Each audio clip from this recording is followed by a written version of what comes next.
Gentlemen, I'm sure some of you have heard or read in the newsletters, and the book in Hawkins's B-17s over Berlin. The chapter was called "The Day Time Stood Still."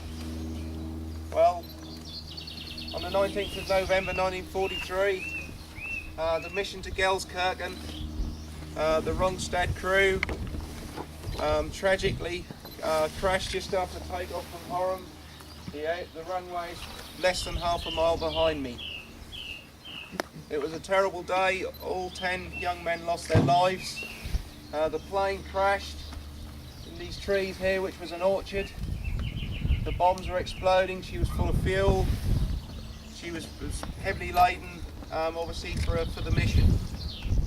The exploding bombs in the field set the farmhouse of Green Farm on fire, and inside was a heavily pregnant mother and her 2-year-old daughter. Luckily they escaped with cuts and bruises, but they survived. But tragically all 10 young crew, Lieutenant Ronstadt's crew, was the pilot, Warren Mitchell, Mansfield Strawn, Richard Deet, Joseph Spicer, Gail Richmond, Gordon Sorensen, Charles Finney, Lewis Mirabell, and Julius Torrock, and Kenneth Cosby.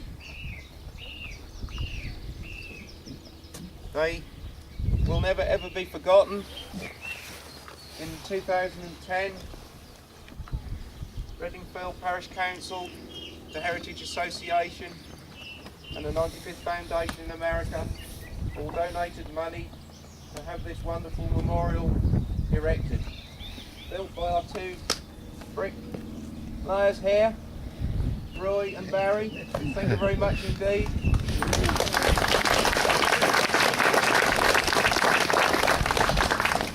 Again, we used their talented services, and they donated all their time to come and also do the Redlingfield Memorial, also the one we unveiled last year at the Red Feather Club. But in 2010, a ceremony was held here. It was a really moving morning. It was a morning similar to today, and we were graced with the Battle of Britain Memorial Flight Dakota. Ladies and gentlemen, I'd like to invite our 2 veterans to place a wreath to one of these brave crew.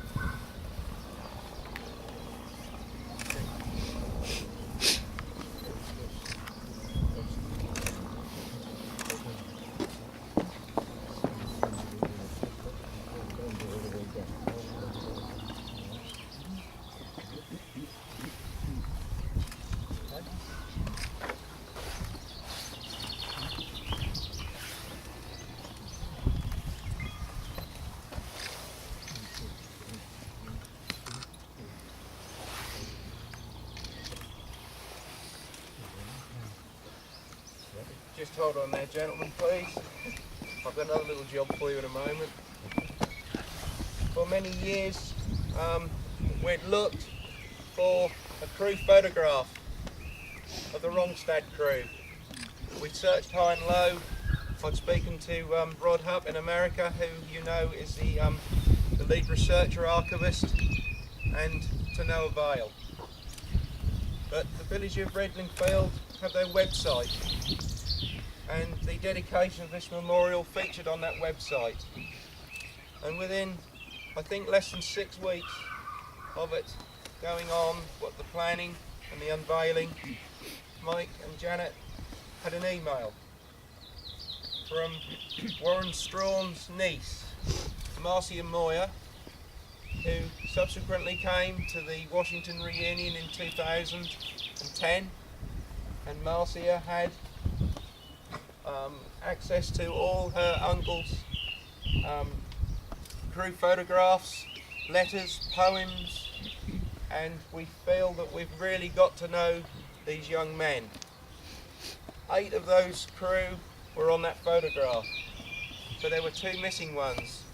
One of the gunners on a previous mission with Kenneth Ronstadt, they had to ditch and did a textbook ditching in the North Sea, and he was in the hospital with frostbite, and I believe one of the other gunners also was sick. So the crew that day was made up by 2 other gunners, and we did not have their photographs. In the last 6 months, we now have the photographs of all those young men who lost their lives. We also have the photograph of the plane. And many people stop and look at this. I think it's a wonderful memorial. And we feel it's time that those boys, everybody sees who they were, where they were from, and what they look like. Okay. The veterans.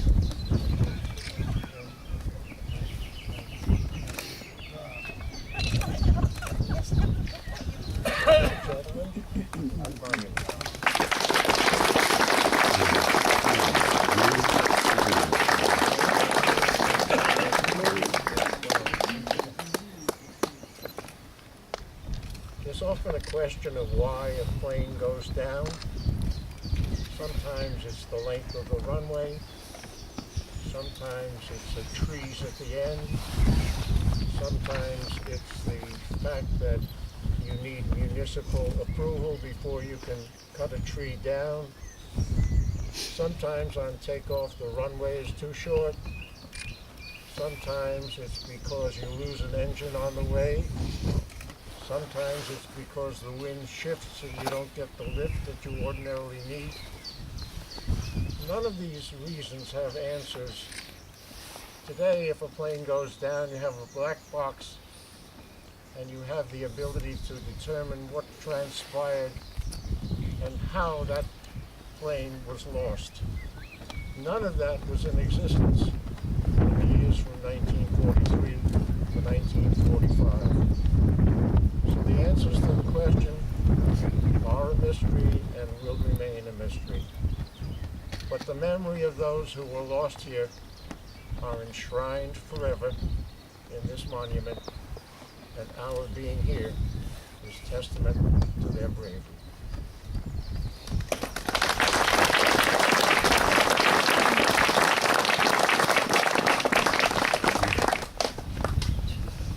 Every morning, November the 19th, whichever day it falls on, a group of us all assemble here at 8:30 to lay a wreath to one of those brave young men who lost their lives.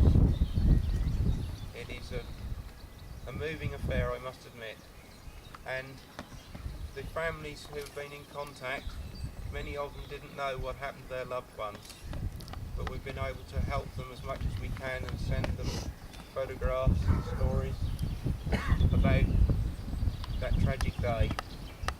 But ladies and gentlemen, we really will never forget these young men, and I think if you get a chance, please have a read of the information sign.